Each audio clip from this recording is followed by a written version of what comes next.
millions of people this morning, today, we're watching what's going on in the Middle East.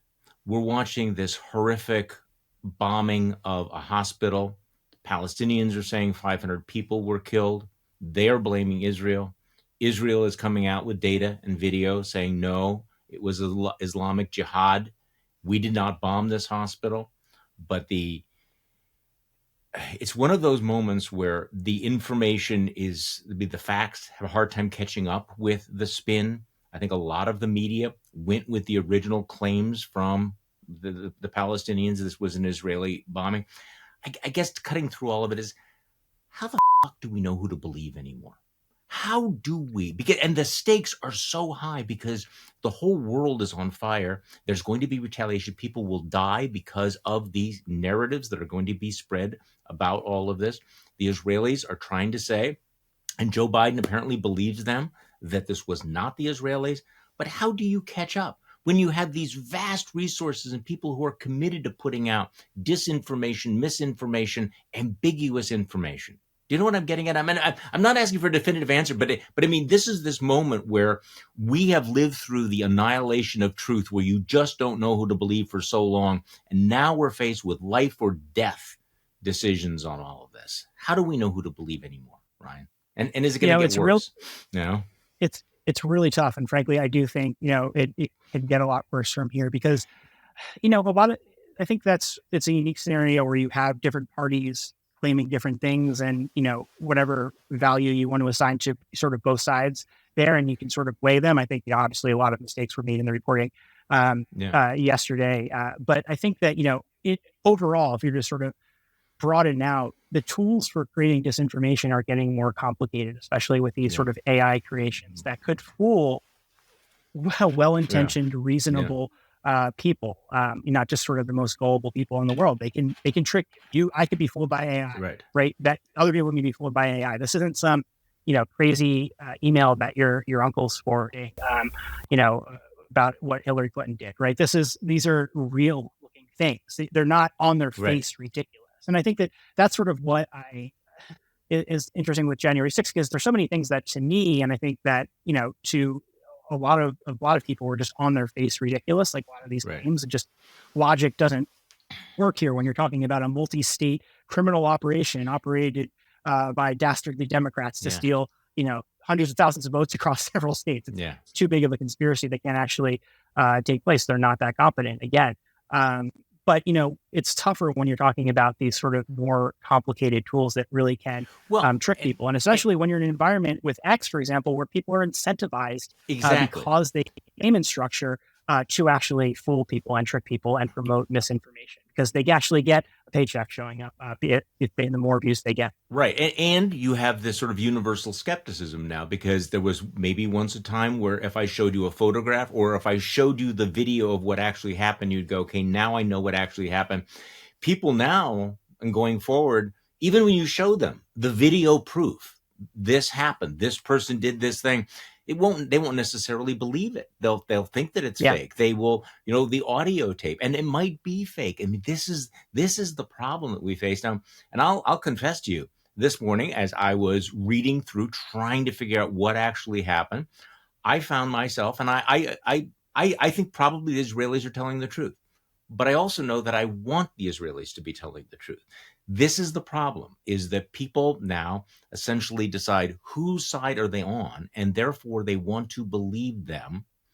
Do I have the capacity to tell you right now what actually happened? No, but you can see that people are already sorting themselves out, some of them based on the evidence, some of them based on what they want the evidence to be. And I just think this is a very dangerous, and we've lived through January 6th. And, as I'm reading your book, I'm thinking January 6th was just a dry run for what's going to happen, especially with all of the things you described. Yeah.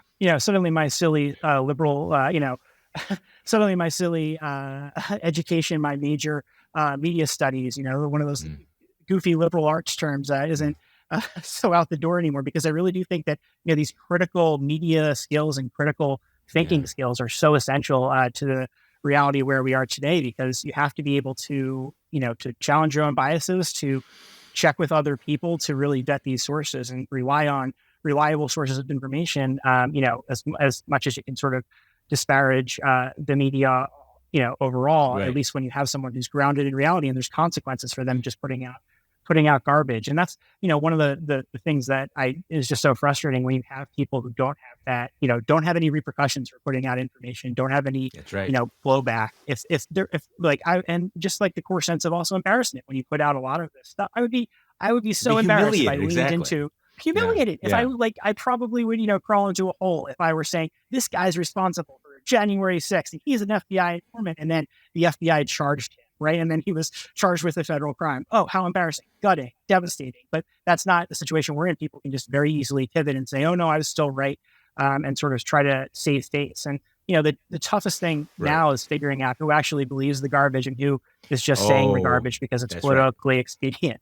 And there's not necessarily a red line between those two. I mean, the way people's minds work. I understand that people, in the age of whataboutism will say, well, look, here's this report. You say we need to find sources that we trust. Well, here's where the BBC or NBC or the Washington Post got the story wrong.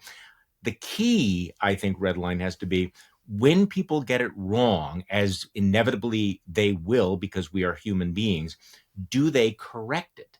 Do they say we were wrong, we are sorry, or do they double down on it? And I would think that one of the life lessons would be that if somebody has lied to you, and then when they're caught lying, do not apologize, do not correct it, then you don't regard them as a credible source ever again.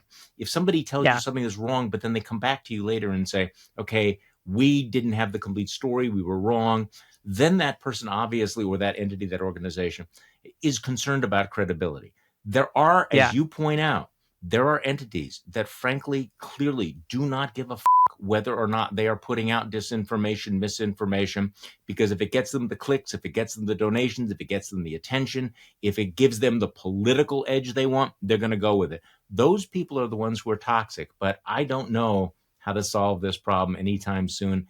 And my sense, it was bad in 2017. It's exponentially worse now. What's it going to be like in 5 years, Ryan? Especially with AI. And I think also just people getting hit with so much information, right? You even talk to reasonably well-informed people who are paying, more attention to the news than your average American. And they're like, what trial is this again? Which one is this with Trump? People get very easily lost. And sometimes you have to remind yourself, you're like, wait, what happened in this case? When's this one happening? It's a lot of information that you're sort of getting blasted with. And there's just this, it's a lot for people to handle. And I think those deep fakes are going to be really troublesome when they ultimately hit it. Whenever I get frustrated, I guess with any of my jobs that I've had, it's something I think about now where it's like, getting these stories through and how difficult it is, especially in some of these cases where I identified someone before they were arrested by the FBI, the amount of internal vetting that had to go through, to get to publication, whether it be with a standards test or whether it be with legal, and make sure every I is dotted and T is crossed in those cases, it was extraordinary. But it's also, it shows that, there is responsibility. And frankly, we see stuff with like the Dominion settlement, where that's where this ultimately boils down to is money. I think it's only when people start seeing, consequences to their bottom line, that you're really going to have some accountability there. And sadly, that's not an effective way to have a sort of an information environment work, because obviously some entities are much bigger targets than others. But when you have these established media companies that have a lot on the line, they really do work hard to vet that information internally. So, I would say, trusted sources, while obviously the media doesn't have a perfect track record, those are a lot better than the alternative of just sort of misinformation and internet garbage out there.